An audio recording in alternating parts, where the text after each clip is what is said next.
ಕೇಂದ್ರ ಸರ್ಕಾರವು ಜಾರಿಗೊಳಿಸಲು ಉದ್ದೇಶಿಸಿರುವ ವಕ್ಫ್ ತಿದ್ದುಪಡಿ ಕಾಯ್ದೆಗೆ ಮುಸ್ಲಿಂ ಧರ್ಮಗುರುಗಳು ಬೆಂಬಲ ವ್ಯಕ್ತಪಡಿಸಿದ್ದಾರೆ.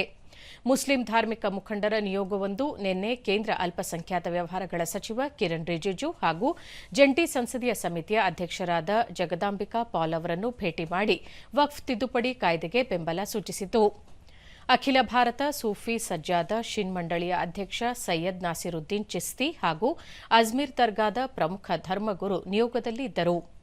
ಸಚಿವರನ್ನು ಭೇಟಿ ಮಾಡಿದ ಬಳಿಕ ನಿಯೋಗವು ಜಂಟಿ ಸಂಸದೀಯ ಸಮಿತಿಯ ಅಧ್ಯಕ್ಷ ಜಗದಾಂಬಿಕಾ ಪಾಲ್ ಅವರನ್ನು ಅವರ ನಿವಾಸದಲ್ಲಿ ಭೇಟಿ ಮಾಡಿ ಬೆಂಬಲ ಸೂಚಿಸಿತು. ವಕ್ಫ್ ತಿದ್ದುಪಡಿ ಕಾಯ್ದೆಯನ್ನು ಜಾರಿಗೊಳಿಸುವುದರಿಂದ ವಕ್ಫ್ ಆಸ್ತಿಗಳ ಸಂರಕ್ಷಣೆ ಹಾಗೂ ದೇಶದಲ್ಲಿನ ಅಲ್ಪಸಂಖ್ಯಾತರಿಗೆ ನೆರವು ನೀಡಲು ಸಾಧ್ಯವಾಗುತ್ತದೆ ಎಂದು ನಿಯೋಗದ ಮುಖಂಡರು ಅಭಿಪ್ರಾಯಪಟ್ಟರು. ಪ್ರಸಕ್ತ ವಕ್ಫ್ ಕಾಯ್ದೆಯಲ್ಲಿನ ಲೋಪದೋಷಗಳಿಂದಾಗಿ ಮುಸ್ಲಿಮರಲ್ಲಿನ ಹಲವು ಪಂಗಡಗಳು ಸೌಲಭ್ಯ ವಂಚಿತವಾಗಿವೆ.